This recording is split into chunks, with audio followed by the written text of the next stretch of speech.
Julie here, and I am back with another video for you guys. Today we will be talking about whether or not IIFYM, which also stands for if it fits your macros, / it's also referred to as flexible dieting, if that thing is appropriate for you at this point in time.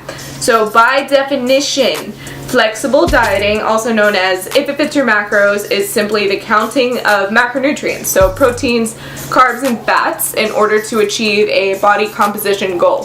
So you see IIFYM, I'm going to refer to it as flexible dieting because IIFYM is hard to say. You see a lot of people that are bikini competitors, or just a lot of people in general. It's kind of like the trendy thing to do right now. As of 2017, beginning of it, it's been pretty popular for the past year or so. And a lot of people in the bodybuilding industry do it. It's a very good way for you to quantifiably see what you're putting into your body. You can calculate your goals of proteins, fats, carbs, calories overall based on your unique body type. It's not like a one-size-fits-all diet like some of them are out there, or if somebody were to just give you a meal plan that they give every other person that they work with, that might not be customized to your goals. But there are ways that you can customize macros to your goals based on your height, your weight, your activity level. I might go into a separate video eventually on how to calculate your macros for yourself, but today we're just going to be simply talking about whether or not if it flips IIFYM, I said I was going to say that, or flexible dieting is right for you right now. So before we begin, I want to make it a point that just because it is for you right now doesn't mean that you have to stick with it forever. Similarly, if it is not for you right now and you're saying, oh, that sounds like a lot of work, that doesn't mean you have to do it. It doesn't. There are millions of ways, there are millions of diets, millions of things that work depending on your goals. So there are a few times that I would recommend that it's appropriate that you track macros. So I'm going to go through those first. Then at the end, I'm going to give you some warning signs and some things to kind of take into consideration if you are considering tracking macros as your lifestyle right now. So number one, if it fits your macros, and flexible dieting could be appropriate for you right now if you are completely brand new to fitness and nutrition and all these different things. Flexible dieting is a great way for you to actually see what you're putting into your body. And what I mean by that is, let's say you download the app, MyFitnessPal. That's how I personally track macros when I was tracking them. I have an app and I would log my food for the day.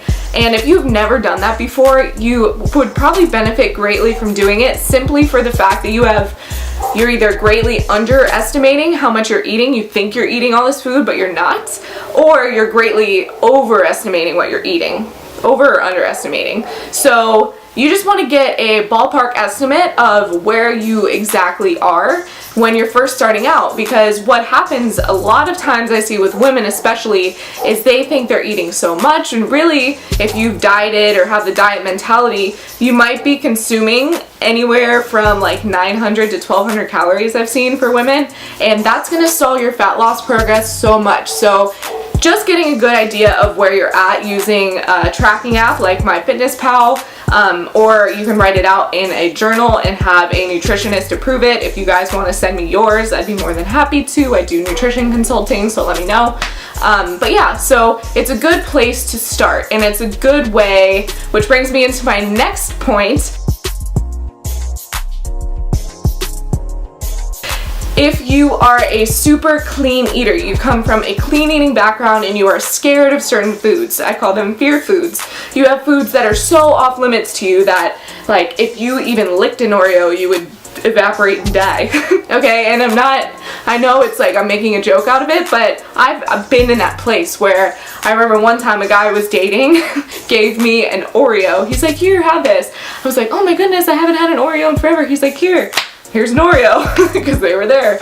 And I literally took the Oreo and I was like, oh, like, I'm not really hungry right now, I'll just eat it on my way home. Literally left the apartment, threw it out the window, because I was so scared that if my lips even touched a Oreo or anything else, that I would magically like balloon into this I don't know, just gain a bunch of weight, and that was like the scariest thing for me at the time. So if you are scared of eating certain foods and you do not even understand how you could fit them into your diet and still get good results, If It Fits Your Macros or flexible dieting is definitely something to look into, because it can help you transition from getting out of the mentality that you only need to eat clean and you can never treat yourself and still get good results, because the truth is you can. The truth is you can still enjoy foods that you love and still either lose weight. It's easy to gain weight while you're doing that too, so be careful. It also, that's a good point, it teaches you how to enjoy treats in moderation. So what happened when I was eating super clean all the time and then that Oreo situation happened, okay? I would not eat that Oreo right then, but what would I do? Either that weekend or a week later, I would get access to something that was naughty or a fear food, and I would just eat all of it. So that's how my binge eating disorder started. I would restrict myself so much, only eat clean foods, and I was starving. So anytime I got my hands on food that was outside of what I usually ate, I would just go all in, girl. I would be eating all that food, eat it, get it all. But you know what I'm saying. So yeah, if you are somebody who has been a clean eater for a while and you want to explore the wonderful world of being able to fit treats in moderation, then flexible dieting might be appropriate for you too.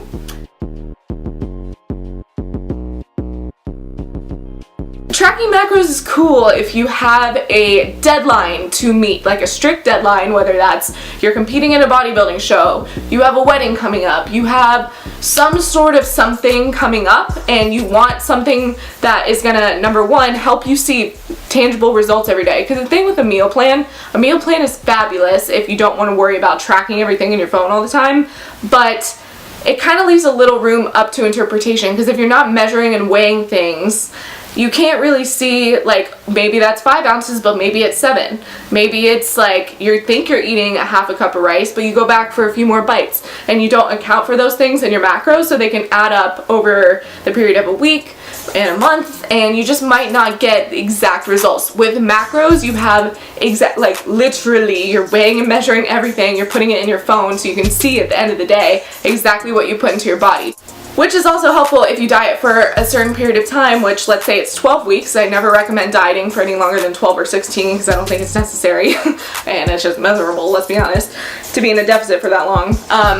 And you can look back later and see exactly what you did in order to get there. You might have to tweak things later down the road, but you can correlate your weight loss or gain, depending on what your goal is, to exactly what you were consuming based on everything that you've logged. So it's really cool if you have a deadline and you don't want to be on a very strict, rigid meal plan, and like I said in point number 2, still enjoy treats in there. So those are 3 reasons, or 3 times in your life where it may be appropriate to track macros. Now I want to give you the warnings about flexible dieting in general, and following If It Fits Your Macros, because I think this is something important that not a lot of people bring up and not a lot of people talk about, and I wish I would have known before I got into tracking macros this last time.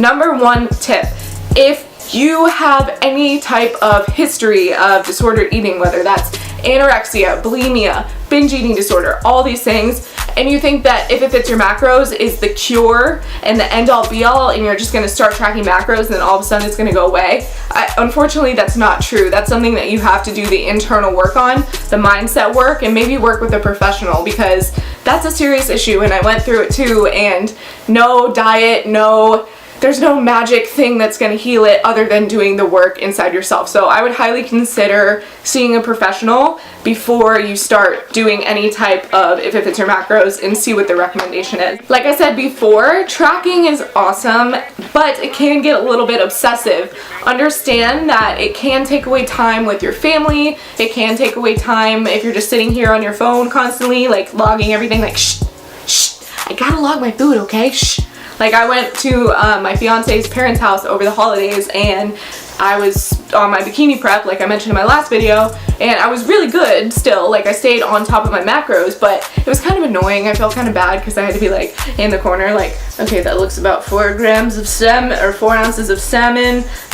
Yeah, you know, so just understand that it is a very kind of self-absorbed thing. It does take a lot of time. If you are going to do it, I recommend planning your days out the night before. That will help immensely, and it will kind of help alleviate stress so that you're not in your phone tracking as you go, because that's probably the worst thing you can do when you're tracking macros. So in conclusion, if it fits your macros, flexible dieting, whatever you want to call it, is it appropriate for you? Ultimately, that is up to you to decide. I cannot sit here and tell you whether or not it is the right time in your life. Like I said, there could be different times where it's appropriate, different times when it's not. I just made this video in order to help you understand the benefits or the times in your life where it may be appropriate, and also warning signs, the obsession it may lead to, all of that. But remember, you should never diet for any longer period than like 12 or 16 weeks if your goal is weight loss, because you just don't have to be dieting forever. Your whole life's purpose is not to shrink down and diet and whatever. You still need periods of growth, of maintenance, of eating a healthy range of calories. So just be careful, be mindful, always pay attention to your body. If at any point you feel like it's not working for you and it's becoming too obsessive, like I mentioned in my last video, stop. Stop it. Okay, I know it's hard to stop when you've been obsessive for so long, but it is possible. So if you want to chat about it, I'm always here. Comment down below and let me know if there have been times in your life where you've either gone from clean eating to if it fits your macros, what you thought about it. If you've gone from macros to intuitive eating, I'd love to hear about your experience in that as well. Like and subscribe. Woohoo! We're doing all the things, making all the videos, helping you guys out. Okay, when I start dancing like that, that's when you know it's time to end the video. Okay. Bye!